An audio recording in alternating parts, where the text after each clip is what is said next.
good day, summoners, or as this article says, Riftbounders, but I will generally use the term summoners as I kind of feel that's a bit better as we are doing things on the Rift that we were once upon a time through the MOBA. Overall, from this, we're just going to take a few keynotes out of this and quickly talk about it. Overall, it seems like the launch was very good, but we have seen some teething issues, which we're going to go through right about now. For those of you who want to read the article in full, I will leave a link in the description, so please help yourselves. Otherwise, please enjoy my soothing voice. First off, I just want to say thank you so much. This has now been released in English and I believe in Chinese. I think it's simplified Chinese, but please correct me if I'm wrong. And then hopefully we're looking forward to Spirit Forge, which will be out for us in February over here in the West, or in December in China. And then thank you, what's next? They say they want to say just like thank you. Everyone's been fantastic. The feedback's been really good and crucial. But they want to address the black sheep in the room. Rare redemption. So some of you may have noticed this in your packs, or you may have heard about it on the internet. Over a booster box, you're not receiving any lesser or higher chances of better or more cards. It does kind of even itself out. But the issue is generally, if you do pick up, for most places, for instance, my store was doing, you can pick up only 4 packs per person. And if you pulled 4 packs with only 1 rare in each pack, but then the person next to you bought 4 packs, they had 3 rares in each pack. They don't sort of sort themselves out for you, but over the booster box they do. So please go to this form here. I'll leave a link for this form in the description if you have been affected by the rare mix-up, but no pun intended. And you can only do it 3 per person or 6 per household. So generally, obviously, if you maybe live in a house share and some of your friends want to do it, you might have to try and figure out if more than 2 of you got pushed out of a rares, how to do this. Otherwise, good luck at getting your stuff, as it is conditions apply depending on your region. Cutting card edges. You may have noticed that some of the roughness of our cards come through do seem to have a lot of burrs, and that's because, to be fair, they didn't think of the blade quality or how quick the blade's quality would diminish while cutting through the cards. Again, it's something that happens. I work in an industry where we have to change the blades and that stuff quite often, but can depend on what product we're using it on to how often we have to either change it or sharpen it.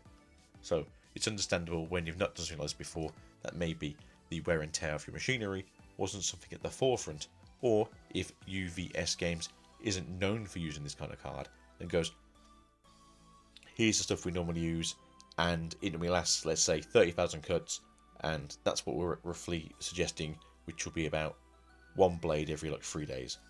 But on the thicker paper, it might be that it only does 22,000 cuts, which is once every 2 days kind of thing. So yeah, it's a milestone that you didn't know about.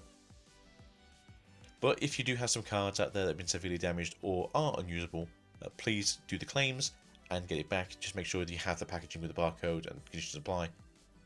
I'm not saying cheat here, but every single pack isn't an RE pack, so as long as you have the barcode to a pack, it will probably work. But obviously, if your card is physically damaged through the process, and some of those out there have been shown to be quite severe, don't delay. Do try and get yourself your cards back. Hopefully, they will replace it with a like-for-like card and not just a random Defy, for instance. Shipping delays here, it does seem to be more about if you ordered through the Riot store than anything else. Most places I've heard from, if they are a store has had their product, it just seems to be people who only bought specifically from Riot themselves are having these issues. They are going to try and get this sorted out by the end of the week, but they're also going to be sending things out as they came through the system. So you might get a booster box this week, maybe Proving Grounds the week after, and then maybe some sleeves or some mats the week after that, depending on what comes in and how you've ordered things. We're also trying to say, hopefully in future sets this will be less of an issue. Now that we kind of know what we're aiming for, we'll know for next time how many things we need to get ordered in before we close pre-orders or increase pre-orders. And then also, they want to have more product going forwards. Like a lot of new games, they didn't really think how big the game would be, or they were trying to be a bit safe on the estimate side. Didn't want to overprint things, which is, thoughtful to a degree. But obviously, League of Legends being probably one of the bigger IPs in the world, generally has a big enough base where most people probably want to have a go at the card game, and it does seem quite fun when I had a chance to play.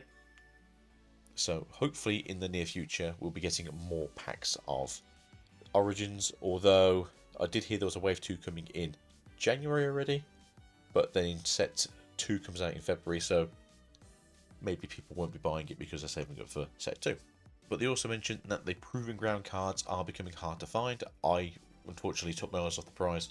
Haven't got myself a Proving Grounds set myself, but it does seem that they are saying, hey, look, as a supportive thing, we want to put some of these harder to get cards, or cards that may or may not seem play in the current game, as Nexus Knight prizing.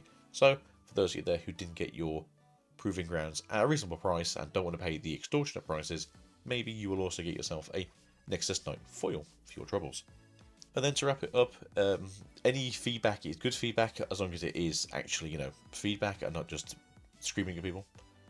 And I also want to say, we want to thank you so much for your support by showing up at the launch event. So if you did turn up to a launch event, thank you very much for helping the game out. Unfortunately, I didn't realise it was one of my locals on the Friday, but as I went there on the Saturday, I picked up what I could, what was left over. Showing your epic decks and showcasing your lucky pulls, we're truly humbled by all of the incredibly early support from players around the world, as we look forwards towards our shared goal of making Riftbound the best physical game experience it can be. Thank you for being a Riftbounder, and good luck. And thank you for being here today, Summoners. If you've enjoyed yourself here, please leave a like, comment, and subscribe, and hopefully see you guys for some more news or Riftbound action in the coming days. Although I am quite busy this weekend, but do come and say hello to me if you see me in Bristol over the weekend. Mwah. Goodbye for now.